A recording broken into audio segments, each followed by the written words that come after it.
Hi, we enter into Luke 16 today with a parable that many scholars can't help but start their commentaries on by saying, this is difficult. Here are just a few of them that you can see from recent articles just in the last few years that start their articles this way. And many of them end it that way, not having found a solution to something. It makes you wonder why people choose to write a scholarly article and get it published to say, I don't understand. But we're going to look at in a minute what are some of the issues why some scholars seem to have such struggle. But actually others have made it perfectly clear what the parable's about. So it's not ultimately a mystery, and I hope before I'm done with these videos you'll have a clear understanding of it. Not because I'm so smart, but because other scholars before me have made clear what's going on. So a couple of the tools we need to look at to make sense of this parable is to see it in its narrative context. As we'll see in just a minute, one of the main struggles that many scholars have is to try to divorce it from its context and try to separate out what's from Luke and what's from somebody else and what's from Jesus. And that inevitably leads to landing on the rocks and having no safe harbor at all. And decades of scholars doing that, it seems to me, has resulted in just further confusion. But there are ways out of that morass, and so I'll try to show us how to do that as we go. And one of them is to do what we're doing right here on the right side of the screen, which is to see the connections between our passage here in chapter 16 and its parallel back in chapter 12. And as we'll see later in the chapter, there's also a clear parallel between the next parable, the rich man and Lazarus, and the earlier story about the rich man in chapter 12. Let's take a quick look at that so we can see what we're talking about. In chapter 15, I noted not only the connection between the story of the father and the two sons and the story of the manager today that we'll look at in just a minute, but the connection back with chapter 13 in the chiastic structure of the travel narrative to see how they had these parallels here, the two short comparisons following by a long parable that expands, and we just saw that. But plainly in what follows here, the only two stories of managers, both described in the words of faithful, pistos, and prudent, phronimos, and only in those two places. So plainly we're supposed to understand those together. And also the two stories of the lonely rich man, the one whose land produced abundantly and God says your life is demanded of you this very day, and then the story of the rich man who dies and is tormented in Hades. And so we'll read those together as we go. And we'll also see how these fit together into the larger picture, and that's one of the issues we're going to have to look at. But before we get to that, let's look at how I'm shaping this entire unit from 15:1 to 17:10. So if you watch the videos for the parable of the father and the two sons, you noted I was emphasizing the connection between this parable and the one we're on here. And we can see some of the links in that. So as I was showing in the videos around the father and the two sons, these parallels highlight the connection between these two stories. And we'll see right at the beginning, the phrase squandering the property, you can see 16:1, matches what we saw in 15:13, and only in those two places. And we're also going to see in both of them the soliloquy that leads to a new plan, and as well as the connection with homes and a commendation at the end. So these two stories are tightly connected, and that's one of the things I wanted to emphasize here. And they're also connected with what follows, because these three parables begin with, there was a man. And it's obscured here, there was a rich man, but the parable in 15:11, 16:1, and 16:19 all begin with, and there was a man. So that really shows that it's not the three parables in chapter 15 that are intimately connected, but the one in 15 and these two. Although, as I showed in the introduction to the entire unit, they form a five-part unit, really, with the story of the father and the two sons as the bridge between the two we see in chapter 16 and the two short ones at the beginning of 15. And then we'll see at the heart of the matter is the issue of you cannot serve two lords. And that's led Schallenberg to see the entire chapter as shaped this way. And let me make it smaller so you can see the whole thing.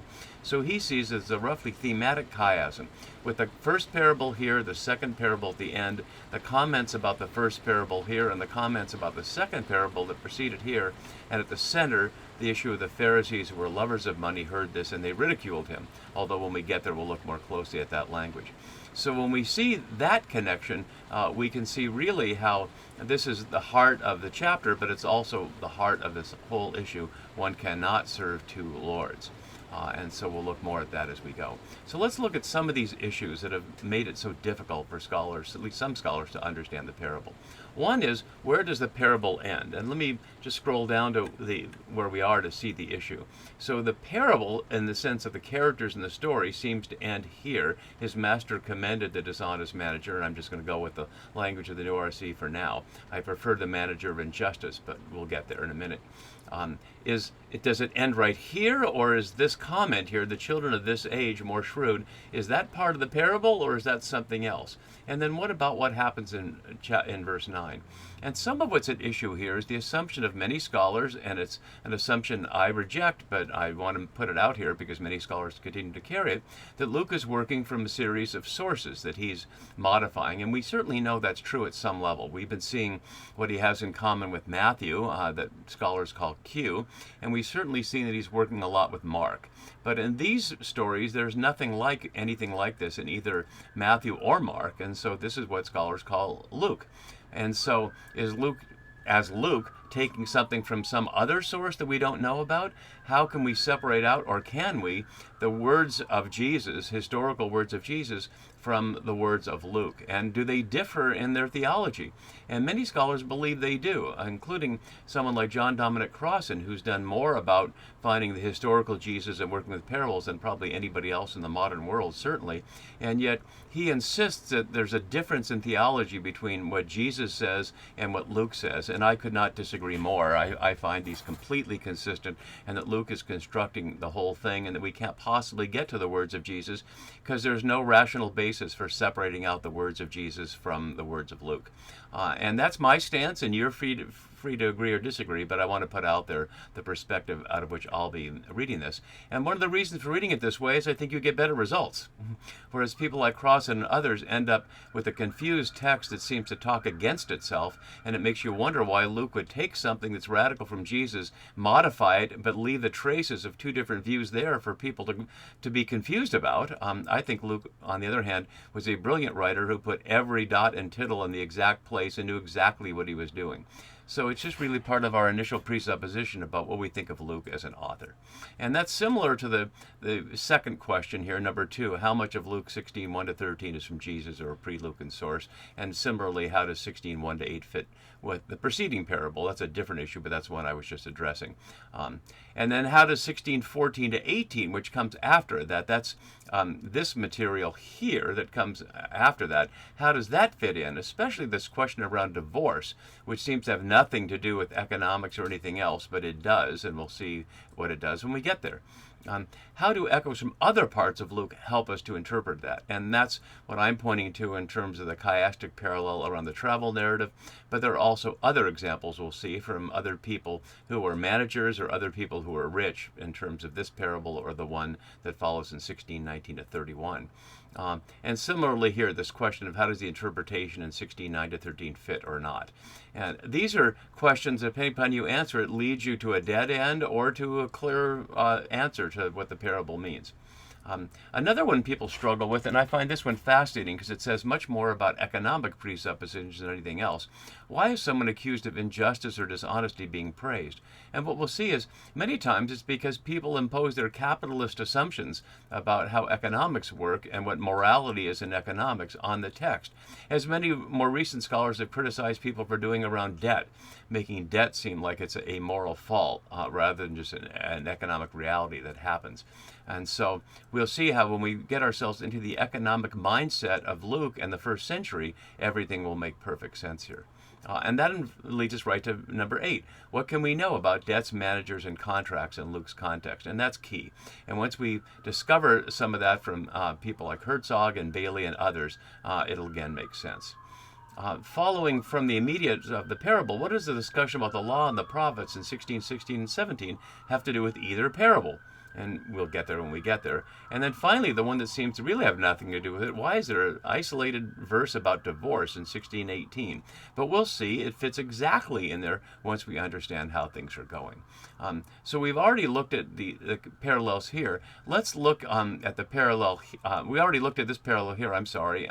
We've seen both parallels. So let's look at rich to see how earlier passages and later passages about rich people help to inform what we're doing here. here. So we have two stories about rich people, of course. A rich man who had a manager, and our focus will be on the manager, but the rich man's commendation is what's at issue at the end. And it's followed by another rich man, dressed in purple and fine linen, who feasted sumptuously every day. And just as a little advanced thing, the words for feasting sumptuously describe exactly what the father held for the prodigal son when he returns the big banquet. And yet, this man is described as eating like that every day. So it doesn't take much to see the rich man dressed in purple as a cartoon parody of rich people, although I'm sure within the story world he saw himself as a great success, as someone dressed in fine suits today would be driving their fancy car or having better someone drive their car for them, or maybe even in their private jet at that level. But we have to remember all of the comments about rich are following up from what we heard in the Sermon on the Plain, "Woe to you who are rich, you have received your consolation." And although some scholars want to suggest that Luke's message about wealth is temperate and modest, it's not as radical as Jesus, that he's telling his Roman audience that it's not so bad to be a tax collector, it's not so bad to be rich, you just need to be a little more generous. Again, I could not disagree more. I think it's plain from the beginning that he's having nothing but divine judgment on the rich every single time, and he's completely consistent about it.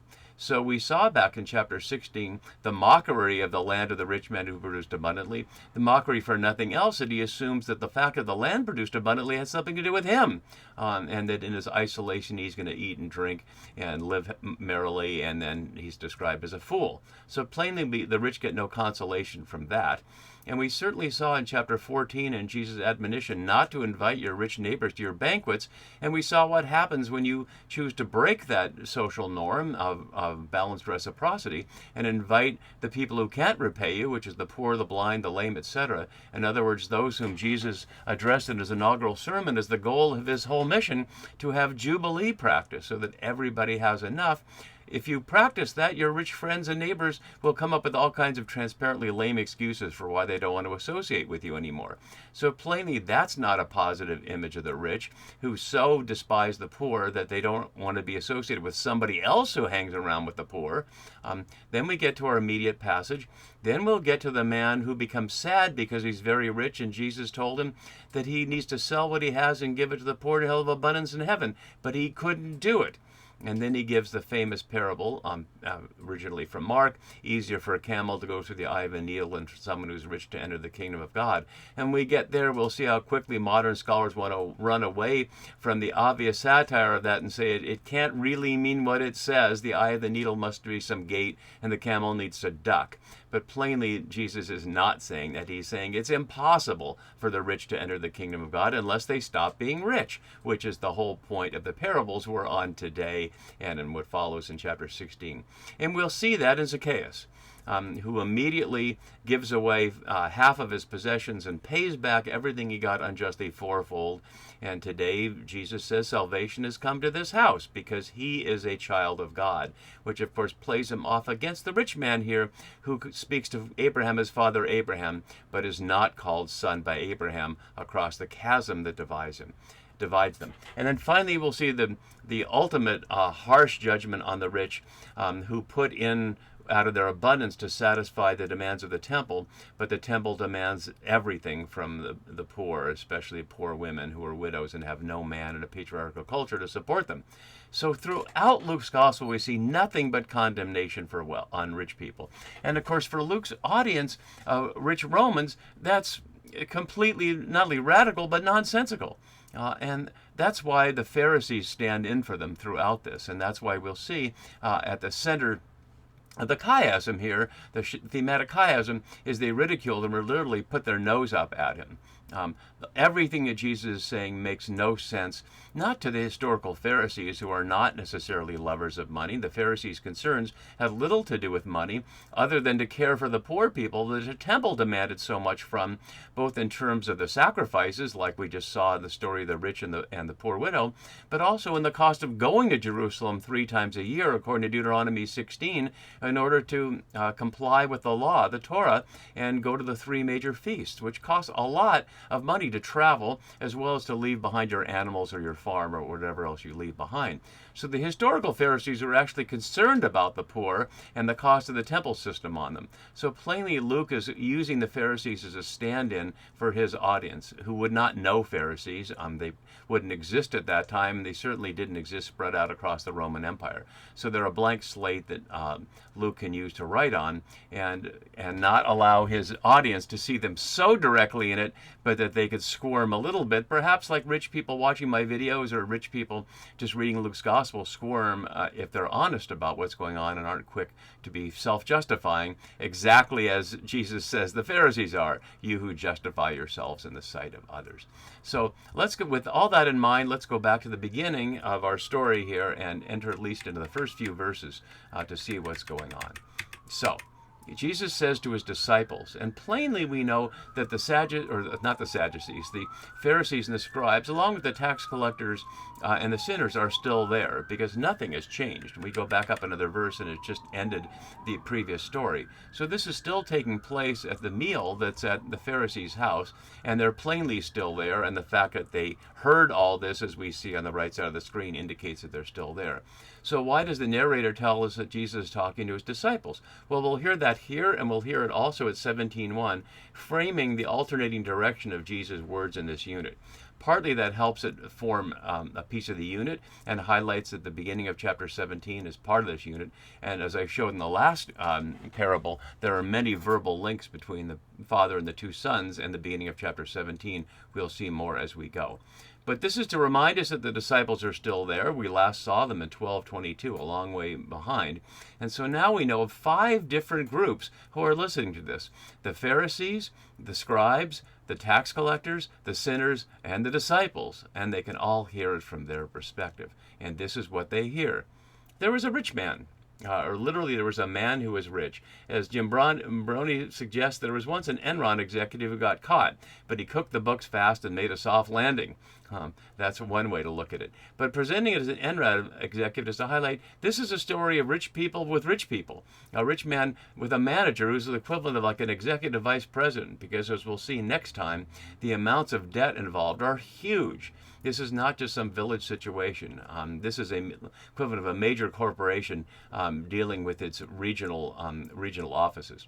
So there was a rich man who had a manager, Okinaman, and we can see the word for manager and management, technically 2 different words, but they're very closely related, and so I highlighted all of those as key words in this section.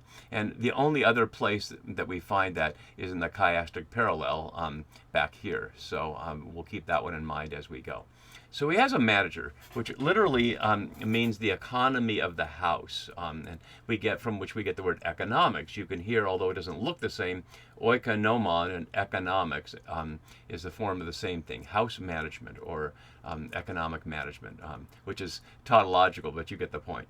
So he's in charge of everything the rich man has, and charges were brought against him. Diablethe here from diabolo, only here in the New Testament. I noted in the last video all the unique words, or almost unique words, that Luke had in 15:11 and 32, and that pattern continues here. But the point is, this is a slander. This is not proof of anything. This is a rumor out there. And as Herzog suggests below, the steward is constantly susceptible to backstabbing and calumny from disgruntled debtors. And he adds, the hostile charges are not moral tactics that cast a shadow over the character of the steward, but tactics in the endless resistance that is part of everyday life in agrarian societies. And by agrarian societies, he's not suggesting this is village life. Agrarian includes all the major corporations and shipping companies that we know that bring grain all over the world, or apples from my state of Washington to China and all those kinds of things. So the fact it's agrarian does not say anything about the size of what's going on.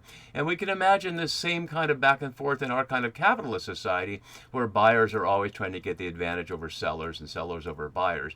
And the situation here is, if rumors are spread that the manager is dishonest, then maybe they can extract some kind of concession from the manager, which is in the end exactly what's going to happen.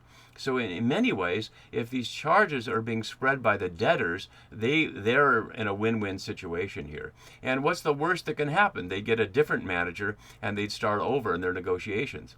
So we don't know what previous negotiations there were, and what we'll see in the next scene is there must be so many debtors, or they're spread so far out that this manager doesn't even know how much each one owes unless they provide the document that says so.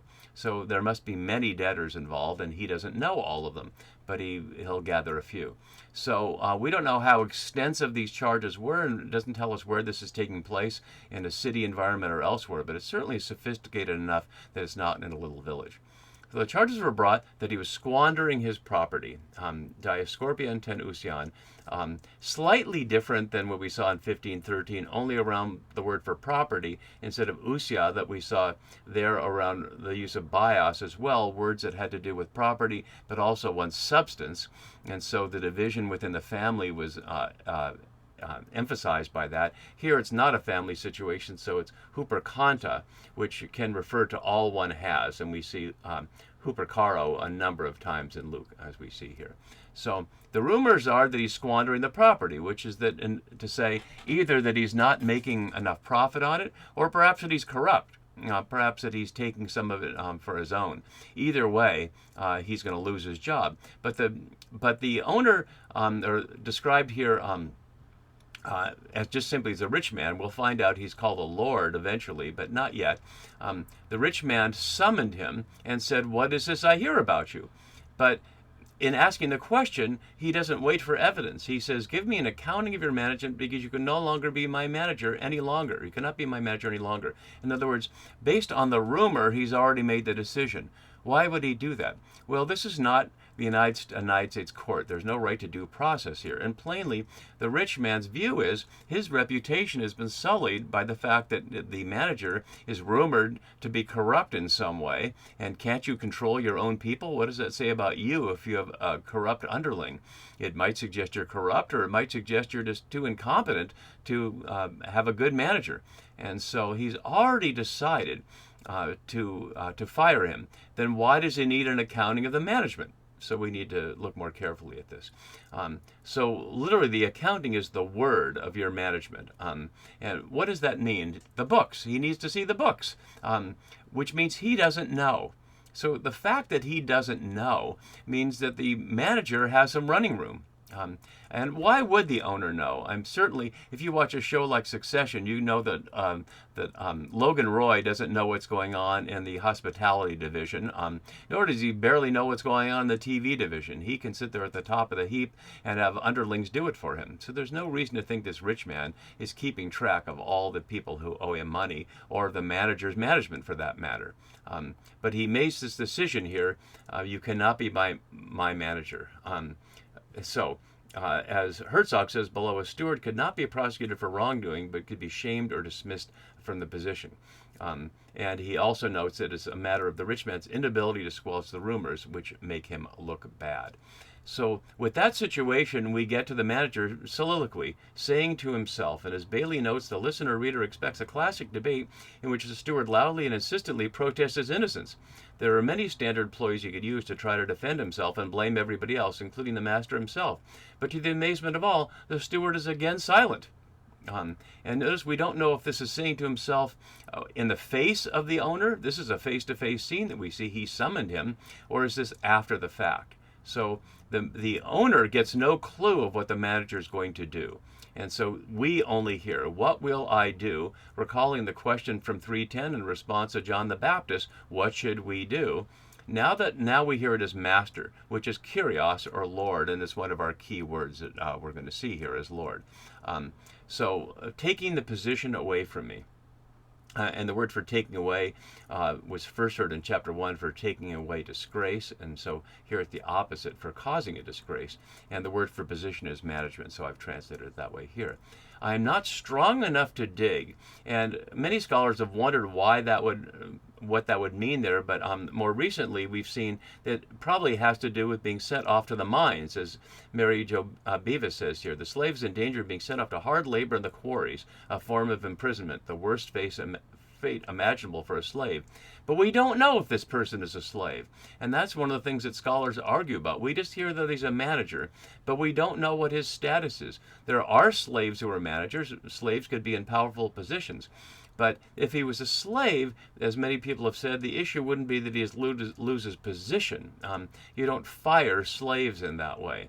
So it seems like he's hired help. In any event, he's not going to lose his job in the end. He says, I'm not strong enough to dig. Does he mean that literally? Is he not physically strong enough? You'd get strong pretty quickly. And infamously, what the Romans did to people along the quarry line who weren't strong enough, either from exhaustion or just lack of physical strength, was just push them into the pit and let the next person take their place.